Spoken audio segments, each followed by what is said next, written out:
Greetings, Batprince here, and today Ms. Bat and I are playing... To the max. You know there's a button you need to press. Logo? No, that's the logo. Come on, tell me. Green. There we go.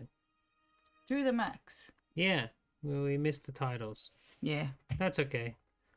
March 1st, 1992 was a Sunday, and by all accounts, this particular Sunday was a special day in the history of retail business in southern East Massachusetts. The Reacted opened a 1 million square foot mecca of mall that rose like a monolith from the patch of the wet swampland, tucked away at the crossroads of two major highways. Old craggy farmland in the middle of nowhere, Reacted, Massachusetts. Redacted, was chosen to become the shopping destination south of Boston entering the 1900s. 1990s. 1990s? Yes. When you were 12 years old, your parents started abandoning their current mall in North Dartmouth. The death of American and traveling malls. 20 minutes away to the new location. It had all the hottest stores, a great vibe, great early 90s architecture and design, and it was right in your own backyard. The mall had a video arcade named To the Max. Yeah. This was Redacted flagship's arcade label, and it was prominent in the area, with other dozen locations in New England alone. And what's it called in Australia? The same similar sort of thing? Redacted. What? We've got one in Australia. What's it called? Britannica?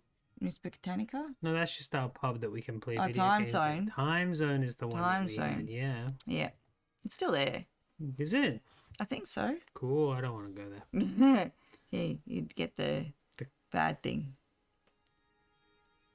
It's rather ironic that while you're in your own personal arcade culture was just ramping up, arcade culture as a whole was coming to an end. It was awe-inspiring. Each Saturday, your mum would drive the family up, and it was the same routine every week, showing up at the mall a little after 10 a.m. You would all enter through the Redacted side entrance and then split up for the rest of the family with the accompanying objects from your younger siblings. Yeah, you'd hustle down to the arcade and play all the latest hits. Early 3D racing games out of Japan actually taught you how to drive. Yeah, like California Dreams or whatever it's called. You played for about 2 hours until your parents shopped their way down to the end of the mall. Your sibling would usually come and get you, and you would dine in the food court. Yeah. There, your favourite meal was number 11 from Redacted, which was sweet and sour chicken with fried rice and an egg roll. Nice. You'd eat fast and then head back for a few more games while the rest of the family finished eating. After that, they would come get you, then together all depart the mall for the week. Did you ever play arcade games at the arcade? A Time Zone? Yeah. No. Oh, well, for parties. Yeah. Yeah. What'd you play? What was your pick? I didn't really have one. I was too scared. Oh. It was way too noisy. I liked the House of the Dead with the curtain around it, so you shoot zombies. Yeah. But I also liked the Teenage Mutant Ninja Turtles arcade game machine. I like the golf and Time Zone. The shooting. The what? The shooting. Time Crisis. No. When you actually go into the room with the guns. Oh, laser tag. Yeah. You like laser tag. I like laser. I like to be with people. I didn't like to actually be around people, but I like to be with my group of people. Yeah, fair enough. Laser tag was good. We did that for your birthday one year. Yeah, we did. It was a lot of fun. In glow in the dark with mini golf too. Anyway. That was so much fun. For a weirdo with a limited number of friends and not much interest in anything outside of the world of video games in the early 90s. It was amazing. This 2-hour window on Saturday morning was what you lived for. You didn't care the junior high school was terrible, that you had very few friends, and it was miserable. The arcade was coming to an end of the week. During most weekdays, when you should have been doing homework, you would study moves lists for the games, trying to memorize game combos. Down to forward, A. That does the Hadouken. Hadouken? Or you can go up, down, left, right, BA start for 99 lives on Contra, right? 99 lives.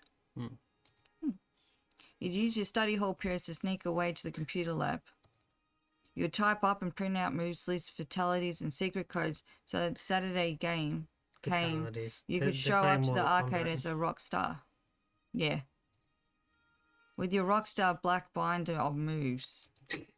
There was a premium item on the era before social media. The first versions of that big and well-known game frequently asked question website was still a ways off. Yeah, we printed them out or just wrote them on bits of old pizza box. And in addition, you didn't have access to unsent. Usenet. You what? Usenet. Yeah. As your internet access was quite primitive then. Yeah, because it went ba-ding, yeah. and then it'd take 10 minutes to load just a couple of pictures. Yeah.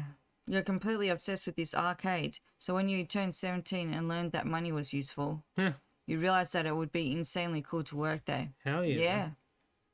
This is where our story begins. The story is not a history of video arcades. There's a lot of coverage there in books. Okay. Is your assigned narrator. I apologize if you're excited an arcade history experience. Expecting. This is essentially a memoir of you getting that dream job along with some wild events that took place during that time. The existence of the mall, the arcade, the job affected your life in various ways both before and after. With that said, we can begin our story. Finally. Running the arcade this morning was a friend. Joe. There's Joe. Joe. To the max. I want that vest. To the max. Joe is cocky, largely annoying fighting game player. He plays all the Street Fighters and stuff, right?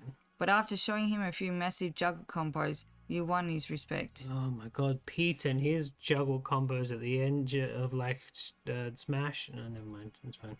After a while, too, he decided to get a job at the arcade. He was a bit of a hack at the job, however. Yeah, he didn't know how to hand out all the prizes. No, at the start it said he was lazy.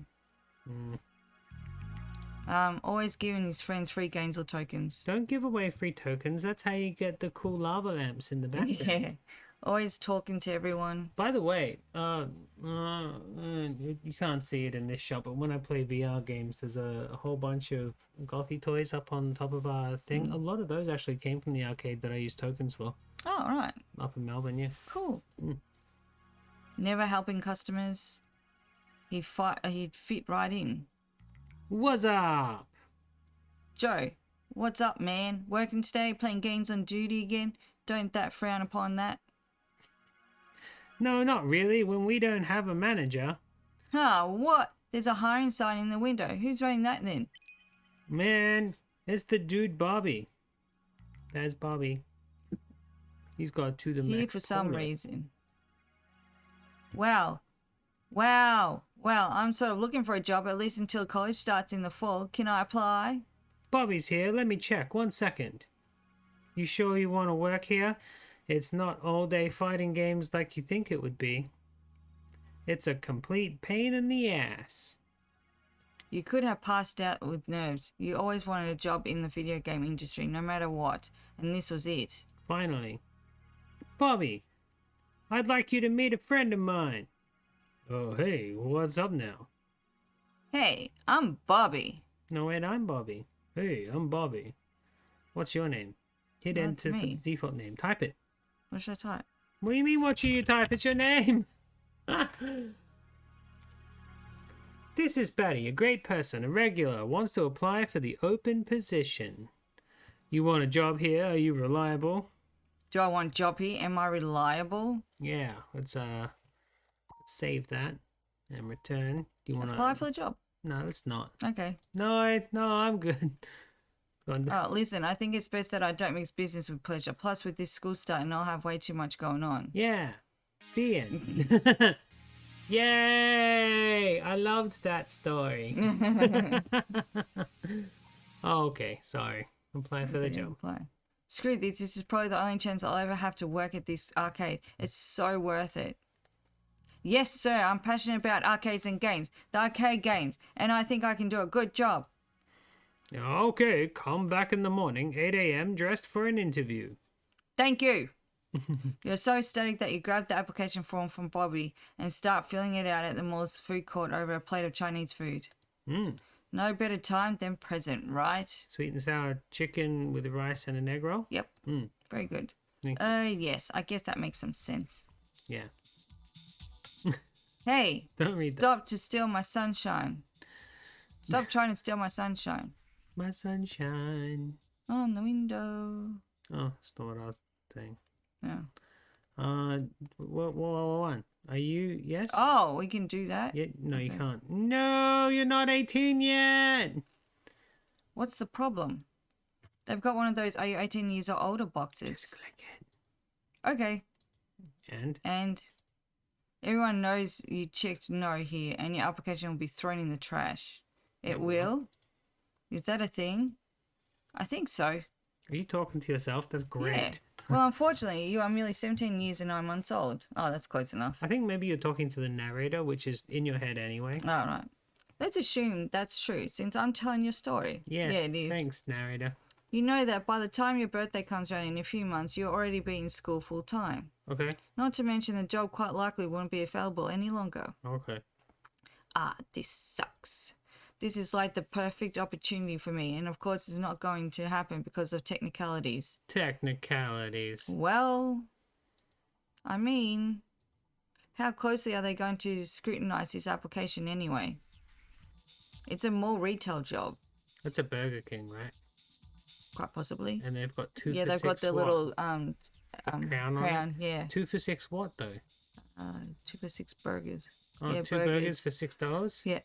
Cool. That's pretty good. Is that like massage chairs? Them guys getting a massage. Yeah. Sorry. So, you come to a fork in the road at this sticky food court table that could alter your life's trajectory. You could decide that just for today and only today you're born in 1978 instead of 1979. What's the harm, right? Yeah. So what am I going to do? Say the game. Say 17. You gonna say 17? Yeah. Alright. Well, buddy, once again, you're going to wimp out and go back to your crappy little existence and wake up tomorrow like none of this ever happened. Okay. The end. You know what though? You don't have to go anywhere else. That's all the achievements. We don't have to see this through to the end if you don't want. Rightio. Let's see him get the job a little bit and fast forward through it. Huh? Okay. Okay. Sounds good. I'm over 18. You... They're going to chuck my application in the trash, otherwise I have to do this. Okay. They have no way of checking it anyway. Yeah. So what now? Do I go back to Bobby or just wait until the morning? I have no idea. You wait till the morning. You know what? I'm going to return it now. Why not? I'd show that I'm motivated and I am. Yeah, fair enough. Yeah, sure. Stop. Sup? Hey, you filled that thing out already? Well, Bobby's not even here anymore. Gone for the day. Had another issue at the redacted location. Oh, something important? There's this manager there. Guy. Pronounced like geek. Geek. What? And he took a bunch of money, apparently. Him or one of his 2 slimy assistants. This will not be the last time you hear about Geek. Okay. I don't think he meant to. Sounds like an idiot who steals from the video arcade everything in tokens and nobody's spending more than $10 in here. Yeah. You'd be surprised. These things add up.